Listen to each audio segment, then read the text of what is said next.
एक तो मत्सर है और एक मच्छर है। मच्छर से बचने के लिए आप लोग मच्छरदानी लगा लेते हैं, और मत्सर माने अभिमान से बचने के लिए क्या लगाओगे आप? ये मत्सर अभिमान है। तो यह भगवत कथा अभिमान को भी समाप्त कर देती है। निर्मत्सराणाम सता। तो जीवन में भी अभिमान नहीं आना चाहिए।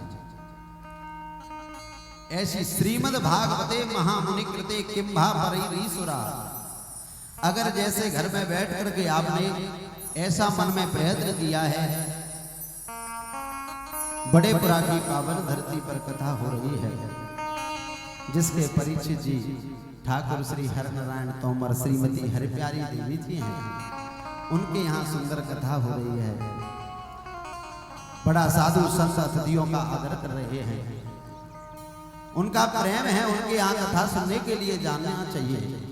तो उसी समय सत्यो हृदय वरुद्ध तेत्र कृत भी शुश्रूषु भी तत्क्षणात्, और उसी समय आपके हृदय में भगवान विराजित हो जाते हैं। बोलिए भक्त वत्सल भगवान की जय।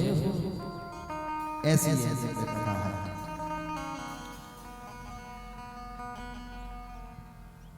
तब शौनकादि ऋषियों ने सूत जी से पूछा कि धरती पर भागवत आई कैसे है, कैसे इस धरती पर आगमन हुआ है?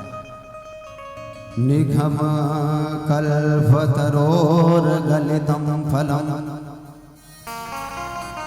सुख मुखादमृत द्रव संयुतम पिबत भागवतों रसमालयों मुहुरहो रसिका भोभे भावुका। जो निगम रूपी वेद रूपी कल्प वृक्ष का पका हुआ फल ही तो श्रीमद् भागवत है।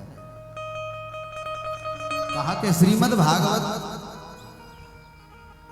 ये फल है, तो धरती पर गिरा होगा तो फूट गया होगा। तब श्रीधर स्वामी बाद अपने ग्रंथ में लिख रहे हैं कि ये धरती पर फल नहीं गिरा है। शिष्य प्रशिष्य शाखा पल्लव परंपरया सती अखंड मेवावतीर्णम न तो उच्च निपाते न स्फुटितम। कहा यह फल धरती पर गिरा नहीं है, शाखा अनुसार यह आया हुआ है। जैसे यह फल नारायण की शाखा से गिरा तो ब्रह्मा की शाखा पर आ लटका है, और ब्रह्मा की शाखा से जैसे ही गिरा है तो यह देवर्षि नारद जी की शाखा पर आ लटका, और देवर्षि नारद जी की शाखा से जैसे ही गिरा है तो वेद व्यासी शाखा पर आ लटका है, और वेद व्यासी की शाखा से गिरा तो सुखदेव शाखा पर आ लटका, और सुखदेव शाखा से गिरा है तो परीक्षित की शाखा पर आ लटका, और परीक्षित की शाखा से गिरा है तो हम और आप लोगों की झोली में यह फल गिरा हुआ है, धरती पर गिरा नहीं। सुखमुखा दमृतद्रव संयुतम, इसमें क्या भरा हुआ है? अमृत भरा हुआ है, जिसमें पक्षी सुख पक्षी मुख लगा दे वह फल कभी भी खट्टा नहीं रहता है। जब हम फल लेने के लिए जाते हैं तो कहते हैं ये हरिया ने चोंच लगा दी है, ये फल बहुत मीठा हो। तो यह भी श्रीमद् भागवत कथा का फल भी बहुत मीठा है।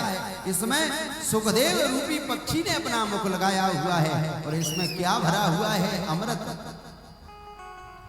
नहीं बकुला नहीं बीज है, अद्भुत रस ये पाए, और जो पावे गो भाई जो हरि गुरु करे सहाय।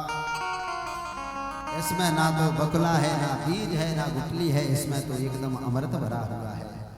तो कहा कि करना क्या चाहिए कि पिबत भागवतम रसमालय में इस कथा को पीना चाहिए।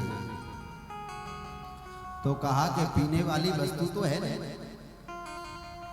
क्योंकि ये भागवत कथा तो कानों से सुनी जाती है।